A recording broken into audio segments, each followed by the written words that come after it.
ಮುಂದಿನ ಚುನಾವಣೆಗೆ ಇನ್ನೊಂದು 1.5 ವರ್ಷ ಅಷ್ಟೇ ಟೈಮ್ ಇರೋದು. ಆ ಸಮಯದಲ್ಲಿ ಇನ್ನೂ ಗೊಂದಲದಲ್ಲೇ ಇದೆ ಸರ್ಕಾರ.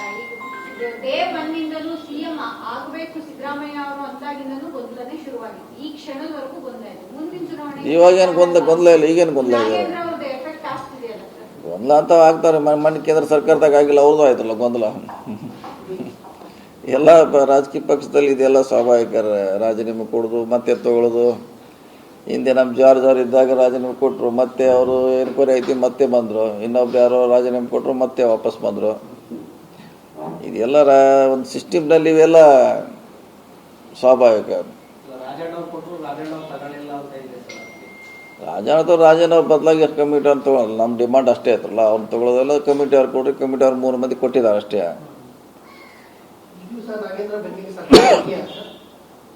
ಸರ್ಕಾರ ಅದ್ರ ಬಗ್ಗೆ ನಮ್ಮ ಜೊತೆ ಚರ್ಚೆ ಆಗಿಲ್ಲ.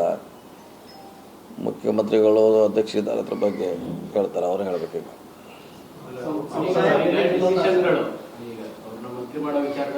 ಈಗ ನಾಳೆ ರಾಜೀನಾಮೆ ಪಡಿಬೇಕು ಅನ್ನೋ ವಿಚಾರದಲ್ಲಿ ಸೀನಿಯರ್ಗಳಿರುವಾಗ ನಿಮ್ಮಗಳ ಅಭಿಪ್ರಾಯಗಳನ್ನು ಕೇಳಬೇಕಾಗಿತ್ತು ಅನ್ನೋದು ವಾದ ಸರಿನಾ ತಪ್ಪು? ಯಾಕಂದ್ರೆ ಈಗ ತಗೊಳ್ಳುವ ಸಂದರ್ಭದಲ್ಲಿ ಎಲ್ಲ ಯೋಚನೆಗಳು ಮಾಡಬೇಕಾಗಿತ್ತು ಅನ್ನೋದು ವಾದ ಇದೆ. ಹೈಕಮಾಂಡ್ ಅವರಾಗ್ಲಿ, ನಮ್ಮ ಸಿಎಂ, ಮಾಜಿ ಸಿಎಂ ಆಗಲಿ, ಕೆಪಿಸಿ ಅಧ್ಯಕ್ಷರಾಗ್ಲಿ, ಈ ವಿಚಾರಗಳನ್ನ ಸೀನಿಯರ್ ಲೀಡರ್ಗಳ ಜೊತೆ ಚರ್ಚೆ ಮಾಡ್ತಾ ಇಲ್ಲ ಕಾಂಗ್ರೆಸ್ ಒಳಗೆ? ಅಲ್ಲ, ತೆಗೆದುಕೊಳ್ಳುತ್ತಾಗ ಚರ್ಚೆ ಮಾಡಿಲ್ಲ ಅಂತೇನು ಮಾಡಿದ್ರು. ಈಗ ನೀವು ಹೇಳುವಂತ ಇನ್ನೂ ಯಾವುದೇ ಚರ್ಚೆ ನಮ್ಮ ಜೊತೆ ಆಗಿಲ್ಲ ಈ ವಿಷಯ. ಸರ್, ಕಲ್ಯಾಣ ಕರ್ನಾಟಕ ಭಾಗದಲ್ಲಿ ಬಿಜೆಪಿ ಸಂಘಟನೆ ಕೂತಿದೆ. ನಾಗೇಂದ್ರ ವಿಚಾರವನ್ನು ಇಟ್ಕೊಂಡು ಪಕ್ಷ ಸಂಘಟನೆ ಪಾದಯಾತ್ರೆ ಮಾಡಬೇಕು ಅನ್ನೋದು ಗೊತ್ತಾ ಇದೆ. ಅದೇನಿಂದ ಲಾಭ ಏನಾದ್ರು ಆಗುತ್ತೆ? ಇಲ್ಲ, ಅದರಿಂದ ಲಾಭ ಇಲ್ಲ, ನಷ್ಟ ಇಲ್ಲ, ಯಾವುದೂ ಆಗೋಲ್ಲ. ಅದು ಯಥಾಸ್ಥಿತಿ ಇದ್ದಂಗೆ ಇರ್ತೈತೆ. ಅದೊಂದು ಅವ್ರಿಗೆ ಅವಕಾಶ ಸಿಕ್ಕಿದೆ ಅಂತ ಬಳಸ್ಕೊಳ್ಳಿಕ್ಕೆ ಪ್ರಯತ್ನ ಮಾಡ್ತಿದ್ದಾರೆ. ಅವ್ರು ಯಾವುದೇ ರೀತಿಯಿಂದ ಲಾಭ ಆಗೋಲ್ಲ. ಅದಕ್ಕೆ ಎಷ್ಟು ಕ್ಷೇತ್ರಗಳನ್ನೇ ಟಾರ್ಗೆಟ್ ಮಾಡಿ ಪಾದಯಾತ್ರೆ ಮಾಡ್ತಾ ಇದ್ದಾರೆ?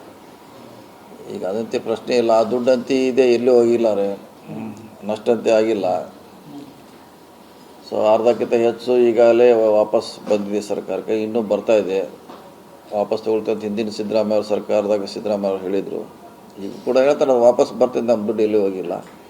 ಹೀಗಾಗಿ ಆ ಸಮುದಾಯ ಅದು ಅದ್ರ ಬಗ್ಗೆ ಚಿಂತನೆ ಮಾಡೋದು ಅವಶ್ಯಕತೆ ಇಲ್ಲ. ಯಾಕಂದ್ರೆ ನಮ್ಮ ದುಡ್ಡು ಎಷ್ಟಿದೆ ಅಷ್ಟು ಬರ್ತಾ ಇದೆ.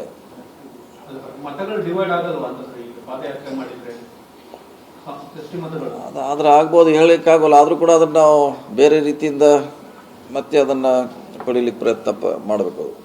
ನಮ್ದು ಒಂದೇ ಸಮುದಾಯ ಎಲ್ಲ, ಆಯಾ ಸಮುದಾಯ ಎಲ್ಲ ಏನಾರ ಆದರೆ ಇಂಥವು ಪ್ಲಸ್ ಮೈನಸ್ ಆಗೇ ಆಗ್ತಿದ್ರೆ ಒಂದು ಯಾವುದೋ ವಿಷಯ ಮೇಲೆ. ಸೊ ಅದನ್ನು ಸರಿಪಡಿಸುವಂಥ ಪ್ರಯತ್ನ ಆಯಾ ಕಾಲಕ್ಕೆ ಪಕ್ಷ ಮಾಡಬೇಕಷ್ಟೆ. ಎಲ್ಲರಿಗೂ ಬರ್ತದೆ. ಸರ್ಕಾರ ಮೇಲೆ ಇದೆ, ನಮ್ಮದು ಇದೆ, ಎಲ್ಲರದ್ದು ಇದೆ, ಎಲ್ಲರ ಮೇಲೆ ಇದ್ದೇ ಇದೆ. ಅಂಥ ಘಟನೆಗಳು ಏನಾರ ಅನಿಸಿದ್ರೆ ಅದನ್ನ ರಿಪೇರಿ ಮಾಡೋಂಥ ಕೆಲಸಕ್ಕೆ ಎಲ್ಲರೂ ಮುಂದೆ ಆಗಬೇಕು. ಒಂದು ವೇಳೆ ಏನಾದರೂ ಹೈಕಮಾಂಡ್ ರಾಜೀನಾಮೆ ತೆಗೆದುಕೊಳ್ಳುವ ನಿರ್ಧಾರ ಮಾಡಿದ್ರೆ ಸಮುದಾಯಕ್ಕೆ ಕೊಡಬೇಕು ಅಂತೀರಾ? ಅದಿನ್ನೂ ಬಂದಿಲ್ಲ, ಆ ಸ್ಟೇಜಿಗೆ ಬಂದಿರಲಿಲ್ಲ ಇನ್ನೂ. ನೀವು ಟೂ ಅರ್ಲಿ ಅದಿನ್ನೂ ಸ್ಟೇಜೇ ಬಂದಿಲ್ಲ. ಅದು ಕೊಡಿ ಅಂತ ಬಿಜೆಪಿ ಅವರು ಕೂಡ ಒತ್ತಡ ಇರ್ತಿದ್ರಂತೆ ಸರ್ ಗವರ್ನರ್ನಲ್ಲಿ. ಅದು ಗೊತ್ತಿಲ್ಲ, ಅದ್ರ ಬಗ್ಗೆ ನನಗೆ ಗೊತ್ತಿಲ್ಲ.